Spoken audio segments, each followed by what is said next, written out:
Breaking news ఆంధ్రప్రదేశ్లో ప్రభుత్వ ఉద్యోగాల నియామకాలకు కేంద్రం కొత్త జోన్ల విధానం తెచ్చింది. 26 జిల్లాలను 6 జోన్లుగా 2 మల్టీ జోన్లుగా విభజించారు. 7 సంవత్సరాలు చదివిన ప్రాంతాన్ని స్థానికంగా పరిగణిస్తారు. ఈ మార్పులతో స్థానికులకు ఉద్యోగ అవకాశాలు మెరుగుపడతాయని, ముఖ్యంగా రాయలసీమ, ఉత్తరాంధ్ర ప్రాంతాలకు మేలు జరుగుతుందని భావిస్తున్నారు. కొత్త నిబంధనలతో నియామకాలు సులభతరం కానున్నాయి.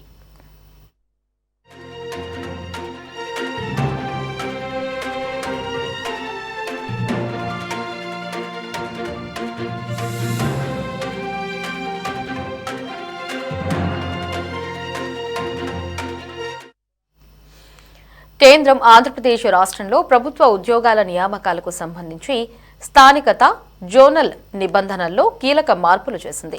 1975 నాటి పబ్లిక్ ఎంప్లాయ్మెంట్ ఆర్డర్ను సవరించడం ద్వారా రాష్ట్రంలోని 26 జిల్లాలను 6 జోన్లుగా, ఇక 62 మల్టీ జోన్లుగా విభజించింది. ఈ మార్పుల వల్ల ప్రత్యక్ష నియామకాల్లో స్థానికత, జోనల్, మల్టీ జోనల్ వ్యవస్థపై స్పష్టత వచ్చింది.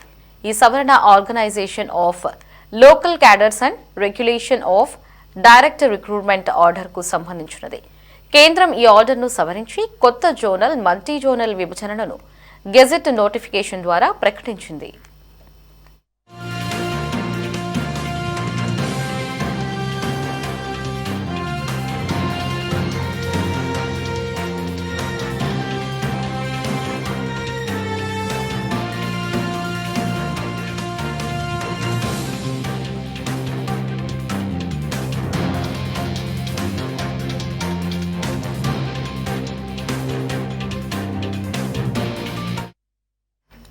ఈ మార్పులు ప్రభుత్వ ఉద్యోగాల నియామక ప్రక్రియను సులభతరం చేస్తాయని భావిస్తున్నారు.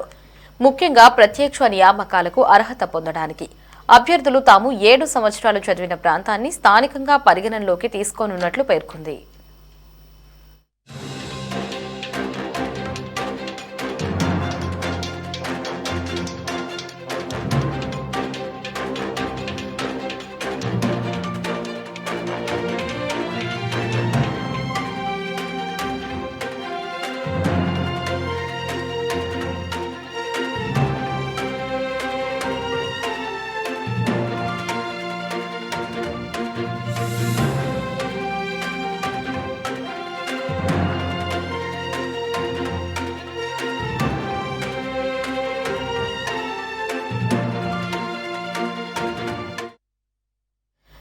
పబ్లిక్ ఎంప్లాయ్మెంట్ ఆర్డర్ ను సవరిస్తూ కేంద్ర ప్రభుత్వం కీలక నిర్ణయం తీసుకోనుంది. దీనికి సంబంధించి మరిన్ని అప్డేట్స్ ని మా కరెస్పాండెంట్ రామకృష్ణ ఫోన్ లో అందిస్తారు.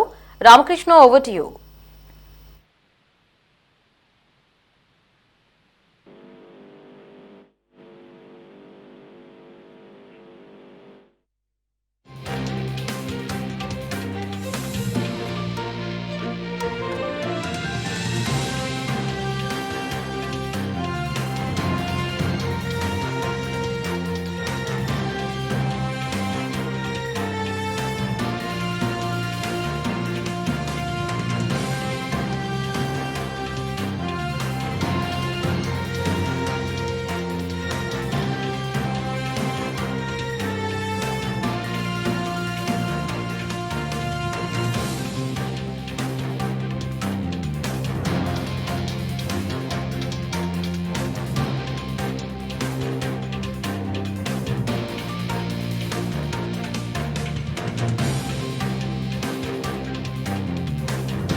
పబ్లిక్ ఎంప్లాయ్మెంట్ ఆర్డర్ ను సవరిస్తూ కేంద్ర ప్రభుత్వం కీలక నిర్ణయం తీసుకుంది. మరిన్ని అప్డేట్స్ ని మా కరెస్పాండెంట్ రామకృష్ణ ఫోన్ లో అందిస్తారు. రామకృష్ణ, అప్డేట్స్ ఏంటి?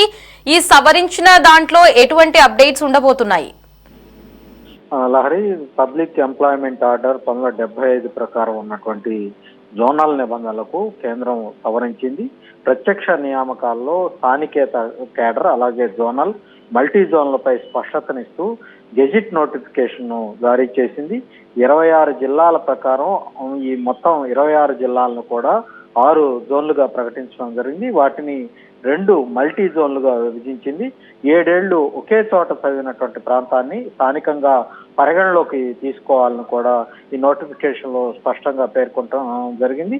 మల్టీ జోన్ 1 కింద శ్రీకాకుళం, విజయనగరం, పార్వతీపురం, మన్యం, విశాఖపట్నం, అనకాపల్లి జిల్లాలు జోన్ 1 కింద కేటాయించారు. అలాగే జోన్ 2 కింద అల్లూరి సీతారామరాజు, తూర్పుగోదావరి, కాకినాడ, డాక్టర్ బిఆర్ అంబేద్కర్ కోనసీమ జిల్లాలు జోన్ 2 పరిధిలో ఉంటాయి.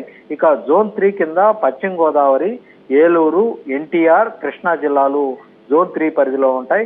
ఇక మల్టీ జోన్ 2 కింద జోన్ 4 కింద గుంటూరు, పల్నాడు, బాపట్ల, ప్రకాశం ఈ 4 జిల్లాలు జోన్ 4 కింద ఉంటాయి.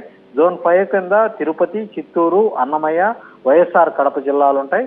జోన్ 6 కింద నంద్యాల, అనంతపురం, కర్నూలు, శ్రీ సాయి సత్యసాయి జిల్లాలు ఉండబోతా ఉన్నాయి. స్థానికత పరిగణలోకి తీసుకోబోతా ఉన్నారు. మొత్తం 7 ఏళ్లు ఒకే చోట చదివినటువంటి ప్రాంతాన్ని స్థానికంగా పరిగణలోకి తీసుకొని ఇవన్నీ కూడా భవిష్యత్తులో ఉద్యోగ నియామకాల విషయంలో ఇవన్నీ కూడా అమలు చేయబోతా ఉన్నారు. Right Ramakrishna, thanks for the updates.